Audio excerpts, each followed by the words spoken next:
यदि साहित्य मंदिर है तो प्रेमचंद्र मंदिर के भगवान। कोई भी साहित्य प्रेमी उनको न जानता हो, यह असंभव है। प्रेमचंद्र की कलम से लिखी हुई छोटी कहानी कफन के लिए अपना 20 मिनट जरूर निकालिए।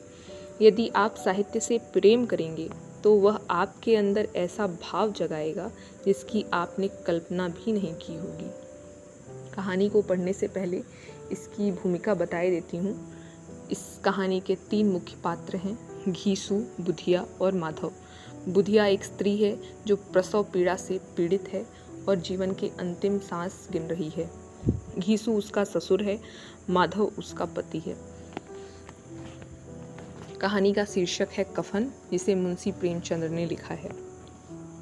झोपड़े के द्वार पर बाप और बेटा दोनों एक बुझे हुए अलाव के सामने चुपचाप बैठे हुए हैं और अंदर बेटे की जवान बीबी बुधिया प्रसव वेदना में पछाड़ खा रही थी। रह रहकर उसके मुंह से ऐसी दिल हिला देने वाली आवाज़ निकलती थी कि दोनों कलेजा थाम लेते थे। जाड़ों की रात थी, प्रकृति सन्नाटे में डूबी हुई, सारा गांव अंधकार में लय हो गया था। घीसू ने कहा, मालूम होता है बचेगी नहीं, सारा दिन दौड़ते हो गया, जा देख तो आ। माधव चिढ़कर बोला, मरना ही तो है, जल्दी मर क्यों नहीं जाती, देख कर क्या करूं। तू बड़ा बेदर्द है बे, साल भर जिसके साथ सुख चैन से रहा उसी के साथ इतनी बेवफाई। तो मुझसे तो उसका तड़पना और हाथ पांव पटकना नहीं देखा जाता। चमारों का कुनबा था और सारे गांव में बदनाम। घीसू एक दिन काम करता तो 3 दिन आराम करता। माधव इतना कामचोर था कि आध घंटे काम करता तो घंटे भर चीलम पीता, इसलिए उन्हें कहीं मजदूरी नहीं मिलती थी। घर में मुट्ठी भर भी अनाज मौजूद हो तो उनके लिए काम करने की कसम थी। जब 2-4 फाके हो जाते तो घीसू पेड़ पर चढ़कर लकड़ियां तोड़ लाता और माधव बाजार से बेच लाता, और जब तक वह पैसे रहते दोनों इधर उधर मारे फिरते। गांव में काम की कमी न थी, किसानों का गांव था, मेहनती आदमी के लिए 50 काम थे, मगर इन दोनों को उसी वक्त बुलाते जब 2 आदमियों से एक का काम पाकर भी संतोष कर लेने के सिवा और कोई चारा न होता। अगर दोनों साधु होते तो उन्हें संतोष और धैर्य के लिए संयम और नियम की बिल्कुल जरूरत न होती। यह तो इनकी प्रकृति थी, विचित्र जीवन था इनका। घर में मिट्टी के 2-4 बर्तन के सिवा कोई संपत्ति नहीं। फटे चीथड़ों से अपनी नग्नता को ढाके हुए जिए जाते थे। संसार की चिंताओं से मुक्त, कर्ज से लदे हुए, गालियां भी खाते, मार भी खाते, मगर कोई गम नहीं। दिन इतने की वसूली की बिल्कुल आशा न रहने पर भी लोग इन्हें कुछ न कुछ कर्ज दे देते थे। मटर आलू की फसल में दूसरों के खेतों से मटर या आलू उखाड़ लाते और भून भान कर खा लेते, या 10-5 ऊख उखाड़ लाते और रात को चूसते।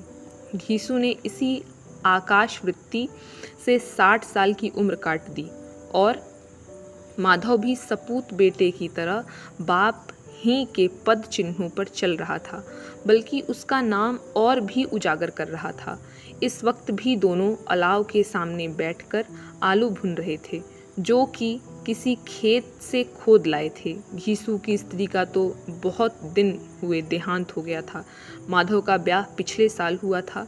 जब से यह औरत आई थी उसके इस खानदान में व्यवस्था की नींव डाली थी और इन दोनों बेगैरतों का दोजख भरती रहती थी। जब से वह आई यह दोनों और भी आराम तलब हो गए थे, बल्कि कुछ अकड़ने भी लगे थे। कोई कार्य करने को बुलाता तो निर्ब्याज भाव से दुगनी मजदूरी मांगते। वहीं औरत आज प्रसव वेदना से मर रही थी और यह दोनों इसी इंतजार में थे कि वह मर जाए तो आराम से सोएं। घीसू ने आलू निकालकर छीलते हुए कहा, जाकर देख तो क्या दशा है उसकी, चुड़ैल का फिसाद होगा और क्या, यहाँ तो ओझा भी 1 रुपया मांगता है। माधव को भय था कि वह कोठरी में गया तो घीसू आलूओं का बड़ा भाग साफ कर देगा। बोला, मुझे वहाँ जाते डर लगता है। डर किस बात का है, मैं तो यहाँ हूँ ही, तो तुम ही जाकर देखो ना। मेरी औरत जब मरी थी तो मैं 3 दिन तक उसके पास से हिला तक नहीं। और फिर मुझसे लजाएगी कि नहीं, जिसका कभी मुँह नहीं देखा, आज उसका उघड़ा हुआ बदन देखूं, उसे तन की सुध भी तो न होगी, मुझे देख लेगी तो खुलकर हाथ पांव भी न पटक सकेगी। मैं सोचता हूँ कोई बाल बच्चा हुआ तो क्या होगा, सोठ गुड़ तेल कुछ भी तो नहीं है घर में, सब कुछ आ जाएगा। भगवान दे तो, जो लोग अभी 1 पैसा नहीं दे रहे हैं वे ही कल बुलाकर रुपए देंगे। मेरे 9 लड़के हुए घर में कभी कुछ न था, मगर भगवान ने किसी न किसी तरह बेड़ा पार ही लगाया। जिस समाज में रात दिन मेहनत करने वालों की हालत उनकी हालत से कुछ बहुत अच्छी न थी, और किसानों के मुकाबले में वे लोग जो किसानों की दुर्बलताओं से लाभ उठाना जानते थे, कहीं ज़्यादा संपन्न थे, वहाँ इस तरह की मनोवृत्ति का पैदा हो जाना कोई अचरज की बात न थी। हम तो कहेंगे घीसू किसानों से कहीं ज़्यादा विचारवान था, और किसानों के विचार शून्य समूह में शामिल होने के बदले बैठकबाजों की कुत्सित मंडली में जा मिला था।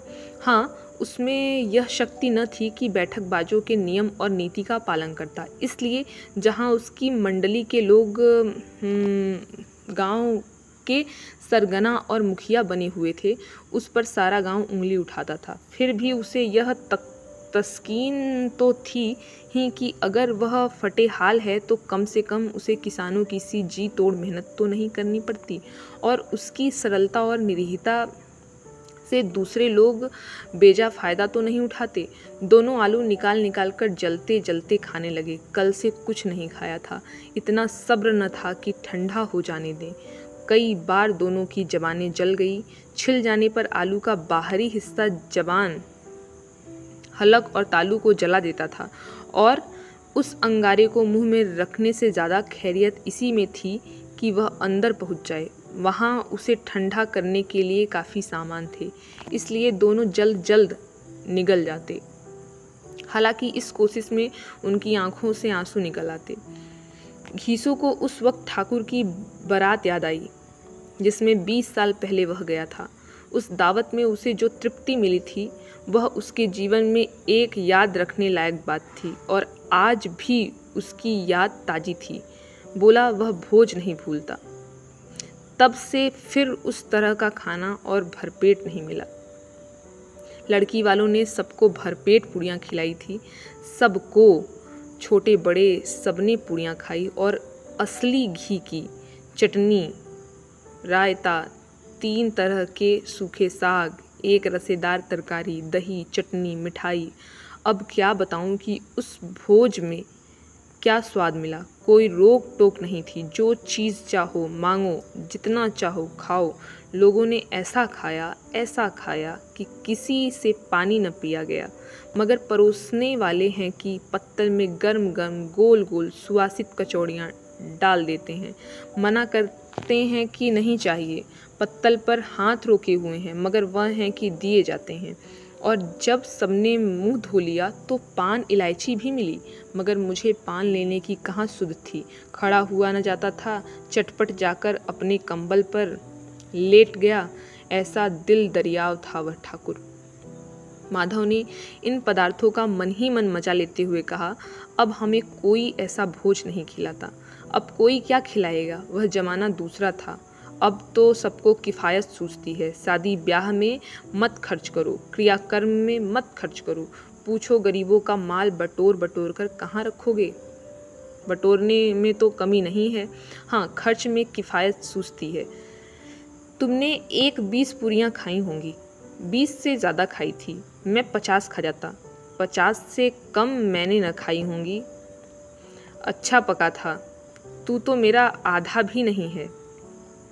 आलू खाकर दोनों ने पानी पिया और वहीं अलाव के सामने अपनी धोतियां ओढ़कर पांव पेट में डाले सो रहे, जैसे 2 बड़े बड़े अजगर गेड़ुलिया मारे पड़े हों। और बुधिया अभी तक कराह रही थी। सवेरे माधव ने कोठरी में जाकर देखा तो उसकी स्त्री ठंडी हो गई थी। उसके मुंह पर मक्खियां भिनक रही थी, पथराई हुई आंखें ऊपर टंगी हुई थी, सारी देह धूल से लथपथ हो रही थी। उसके पेट में बच्चा मर गया था। माधव भागा हुआ घीसू के पास आया। फिर दोनों जोर जोर से हाय हाय करने और छाती पीटने लगे। पड़ोस वालों ने यह रोना धोना सुना तो दौड़े हुए आए और पुरानी मर्यादा के अनुसार इन अभागों को समझाने लगे, मगर ज्यादा रोने पीटने का अवसर न था। कफन की और लकड़ी की फिक्र करनी थी। घर में तो पैसा इस तरह गायब था जैसे चील के घोंसले में मांस। बाप बेटे रोते हुए गांव के जमींदार के पास गए। वह इन दोनों की सूरत से नफरत करते थे। कई बार इन्हें अपने हाथों से पीट चुके थे। चोरी करने के लिए, वादे पर काम पर न आने के लिए। पूछा, क्या है बे घिसुआ, रोता क्यों है? अब तो तू कहीं दिखलाई भी नहीं देता। मालूम होता है इस गांव में रहना नहीं चाहता। घीसू ने जमीन पर सिर रखकर आंखों में आंसू भरे हुए कहा, सरकार, बड़ी विपत्ति में हूँ। माधव की घरवाली रात को गुजर गई। रात भर तड़पती रही सरकार। हम दोनों उसके सिरहाने बैठे रहे। दवा दारू जो कुछ हो सका सब कुछ किया, मुदा वह हमें दगा दे गई। अब कोई एक रोटी देने वाला भी न रहा मालिक। तबाह हो गए, घर उजड़ गया। आपका गुलाम हूँ। अब आपके सिवा कौन उसकी मिट्टी पार लगाएगा? हमारे हाथ में तो जो कुछ था वह सब तो दवा दारू में उठ गया। सरकार ही की दया होगी तो उसकी मिट्टी उठेगी। आपके सिवा किसके द्वार पर जाऊं? जमींदार साहब दयालु थे, मगर घीसू पर दया करना काले कंबल पर रंग चढ़ाना था। जी में तो आया कहने, चल दूर हो यहाँ से। यूँ तो बुलाने से भी नहीं आता। आज जब गरज पड़ी तो आकर खुशामद कर रहा है। हरामखोर कहीं का बदमाश। लेकिन यह क्रोध या दंड देने का अवसर न था। जी में कुढ़ते हुए 2 रुपए निकालकर फेंक दिए, मगर सांत्वना का एक शब्द भी मुंह से न निकला। उसकी तरफ ताका तक नहीं, जैसे सिर का बोझ उतारा हो। जब जमींदार साहब ने 2 रुपए दिए तो गांव के बनिए महाजनों को इनकार का साहस कैसे होता। घीसू जमींदार के नाम का ढिढोरा भी पीट न जानता था। किसी ने 2 आने दिए, किसी ने 4 आने दिए। 1 घंटे में घीसू के पास 5 रुपए की अच्छी रकम जमा हो गई। कहीं से अनाज मिल गया, कहीं से लकड़ी, और दोपहर को घीसू और माधव बाजार से कफन लाने चले। इधर लोग बांस वांस काटने लगे। गांव की नर्मदिल स्त्रियां आ आकर लाश देखती थी और उसकी बेबसी पर 2 बूंद आंसू गिराकर चली जाती थी। बाजार में पहुंचकर घीसू बोला, लकड़ी तो उसे जलाने भर को मिल गई है, क्यों माधव? माधव बोला, हाँ लकड़ी बहुत है, अब कफन चाहिए। तो चलो कोई हल्का सा कफन ले लें। हाँ और क्या, लाश उठते उठते रात हो जाएगी। रात को कफन कौन देखता है? कैसा बुरा रिवाज है कि जिसे जीते जी तन ढांकने को चीथड़ा भी न मिले, उसे मरने पर नया कफन चाहिए। कफन लाश के साथ जल ही तो जाता है, और क्या रखा रहता है। यही 5 रुपए पहले मिलते तो कुछ दवा दारू कर लेते। दोनों एक दूसरे के मन की बात ताड़ रहे थे। बाजार में इधर उधर घूमते रहे। कभी इस बजाज की दुकान पर गए, कभी उसकी दुकान पर। तरह तरह के कपड़े, रेशमी और सूती देखे, मगर कुछ जचा नहीं। यहाँ तक कि शाम हो गई, तब दोनों न जाने किस दैवी प्रेरणा से एक मधुशाला के सामने जा पहुँचे और जैसे जैसे किसी पूर्व निश्चित व्यवस्था से अंदर चले गए। वहाँ जरा देर तक दोनों असमंजस में खड़े रहे। फिर घीसू ने गद्दी के सामने जाकर कहा, साहू जी 1 बोतल हमें भी देना। उसके बाद कुछ चिखौना आया, तली हुई मछली आई और दोनों बरामदे में बैठकर शांतिपूर्वक पीने लगे। कई कुज्जियाँ ताबड़तोड़ पीने के बाद दोनों सरूर में आ गए। घीसू बोला, कफन लगाने से क्या मिलता, आखिर जल ही तो जाता, कुछ बहू के साथ तो न जाता। माधव आसमान की तरफ देखकर बोला, मानो देवताओं को अपनी निष्पापता का साक्षी बना रहा हो। दुनिया का दस्तूर है, नहीं लोग बाभनों को हजारों रुपए क्यों दे देते हैं। कौन देखता है परलोक में मिलता है या नहीं। बड़े आदमियों के पास धन है, फूकें, हमारे पास फूकने को क्या है। लेकिन लोगों को जवाब क्या दोगे? लोग पूछेंगे नहीं कफन कहाँ है। घीसू हंसा, अबे कह देंगे कि रुपए कमर से खिसक गए, बहुत ढूंढा, मिले नहीं। लोगों को विश्वास न आएगा, लेकिन फिर वही रुपए देंगे। माधव भी हंसा इस अनपेक्षित सौभाग्य पर। बोला, बड़ी अच्छी थी बेचारी, मरी तो खूब खिला पिलाकर। आधी बोतल से ज़्यादा उड़ गई। घीसू ने 2 सेर पूड़ियाँ मंगाई, चटनी, अचार, कलेजियाँ। शराब खाने के सामने ही दुकान थी। माधव लपक कर 2 पत्तलों में सारे सामान ले आया। पूरा 1.5 रुपया खर्च हो गया, सिर्फ थोड़े से पैसे बच रहे। दोनों इस वक्त इस सान में बैठे पूड़ियाँ खा रहे थे जैसे जंगल में कोई शेर अपना शिकार उड़ा रहा हो। न जवाबदेही का खौफ था, न बदनामी की फिक्र। इन सब भावनाओं को उन्होंने बहुत पहले ही जीत लिया था। घीसू दार्शनिक भाव से बोला, हमारी आत्मा प्रसन्न हो रही है तो क्या उसे पुण्य न होगा? माधव ने श्रद्धा से सिर झुकाकर तस्दीक की, जरूर से जरूर होगा। भगवान तुम अंतर्यामी हो, उसे बैकुंठ ले जाना। हम दोनों हृदय से आशीर्वाद दे रहे हैं। आज जो भोजन मिला वह कभी उम्र भर न मिला था। एक क्षण के बाद माधव के मन में एक शंका जागी। बोला, क्यों दादा, हम लोग भी एक न एक दिन वहाँ जाएंगे ही। घीसू ने इस भोले भाले सवाल का कुछ उत्तर न दिया। वह परलोक की बातें सोचकर इस आनंद में बाधा न डालना चाहता था। जो वहाँ हम लोगों से पूछे कि तुमने हमें कफन क्यों नहीं दिया तो क्या कहोगे? कहेंगे तुम्हारा सिर। पूछेगी तो ज़रूर, तू कैसे जानता है कि उसे कफन न मिलेगा? तू मुझे ऐसा गधा समझता है? 60 साल क्या दुनिया में घास खोदता रहा हूँ। उसको कफन मिलेगा और बहुत अच्छा मिलेगा। माधव को विश्वास न आया। बोला, कौन देगा? रुपए तो तुमने चट कर दिए। वह तो मुझसे पूछेगी, उसकी मांग में तो सिंदूर मैंने डाला था। कौन देगा? बताते क्यों नहीं? वही लोग देंगे जिन्होंने अबकी दिया। हाँ, अबकी रुपए हमारे हाथ ना आएंगे। ज्यों-ज्यों अंधेरा बढ़ता था और सितारों की चमक तेज होती थी, मधुशाला की रौनक भी बढ़ती जाती थी। कोई गाता था, कोई डींग मारता था, कोई अपने संगी के गले लिपटा जाता था, कोई अपने दोस्त के मुंह में कुल्हड़ लगाए देता था। वहाँ के वातावरण में सरूर था, हवा में नशा। कितने तो यहाँ आकर एक चुल्लू में मस्त हो जाते थे। शराब से ज़्यादा यहाँ की हवा उन पर नशा करती थी। जीवन की बाधाएं यहाँ खींच लाती थी और कुछ देर के लिए यह भूल जाते थे कि वे जीते हैं या मरते हैं, या न जीते हैं न मरते हैं। और यह दोनों बाप बेटे अब भी मज़े ले लेकर चुस्कियाँ ले रहे थे। सबकी निगाहें इनकी ओर जमी हुई थी। दोनों कितने भाग्य के बली हैं। पूरी बोतल बीच में है। भरपेट खाकर माधव ने बची हुई पूड़ियों का पत्तल उठाकर एक भिखारी को दे दिया, जो खड़ा इनकी ओर भूखी आंखों से देख रहा था। और देने के गौरव, आनंद और उल्लास का अपने जीवन में पहली बार अनुभव किया। घीसू ने कहा, ले जा, खूब खा और आशीर्वाद दे। जिसकी कमाई है वह तो मर गई, मगर तेरा आशीर्वाद उसे जरूर पहुँचेगा। रोए रोए से आशीर्वाद दो, बड़ी गाढ़ी कमाई के पैसे हैं।